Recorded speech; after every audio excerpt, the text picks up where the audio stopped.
স্বাগতম জানাচ্ছি এগোর স্কুল থেকে বরাবরের মতো আজকেও সাম্প্রতিক বিষয় নিয়ে হাজির হয়েছি। প্রথম প্রশ্ন হচ্ছে, আপনার চোখের নতুন বাংলাদেশ কোন সংগঠনের কর্মসূচি? জাতীয় নাগরিক কমিটি।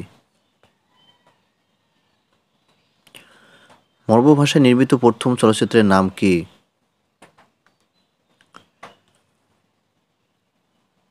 কুলবং মোল্লা।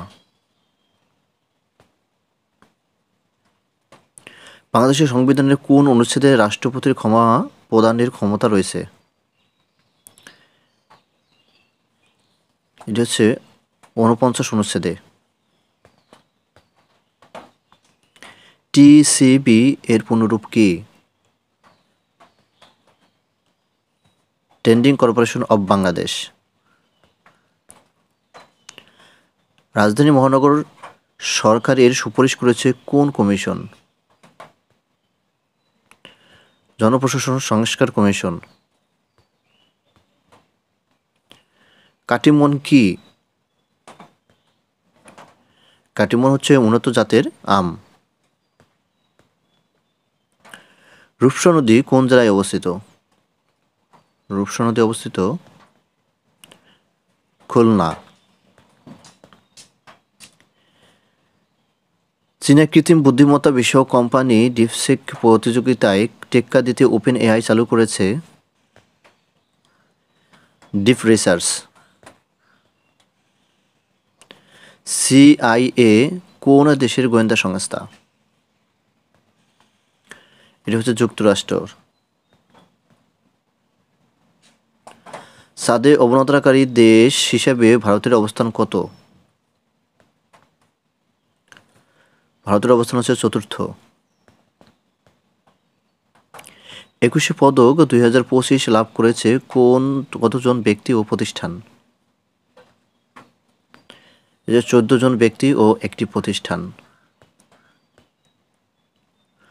সম্প্রতি দেশ কতজন বিপিএল বাংলাদেশ প্রিমিয়ার লিগ অনুষ্ঠিত হয়েছে? সম্প্রতি দেশে কততম বিপিএল বাংলাদেশ প্রিমিয়ার লিগ অনুষ্ঠিত হয়েছে? এটা হচ্ছে ১১। ২৫ সালে বিজ্ঞান ও প্রযুক্তি ২১শে পদক কে পেয়েছেন? মেহেদী হাসান। পরবর্তী সাফ গেম কত সালে অনুষ্ঠিত হবে? ২০২৬ সালে। M23 কোন দেশভিত্তিক সরকার বিরোধী বিদ্রোহী গোষ্ঠী? এটা হচ্ছে কঙ্গো। পানামা খাল কোন দুটি মহাসাগরকে সংযুক্ত করেছে? এটা হচ্ছে আটলান্টিক ও প্রশান্ত মহাসাগরকে। অষ্টম বিশ্ব বঙ্গ বাণিজ্যের সম্মেলনে কোথায় অনুষ্ঠিত হয়েছে? এটা হচ্ছে কলকাতা। যুক্তরাষ্ট্রের পর বিশ্ব স্বাস্থ্য সংস্থা WHO সদস্যপদ প্রত্যাহারের ঘোষণা দিয়েছে কোন দেশ? আর্জেন্টিনা। পুঁজিবাজারের উন্নয়নে অন্তর্বর্তী সরকার কত সদস্যের কমিটি গঠন করেছে? 10 সদস্য। বাংলাদেশ ক্রিকেট দল টেস্ট মর্যাদা পেয়েছে কোন সালে? ২০০০ সালে।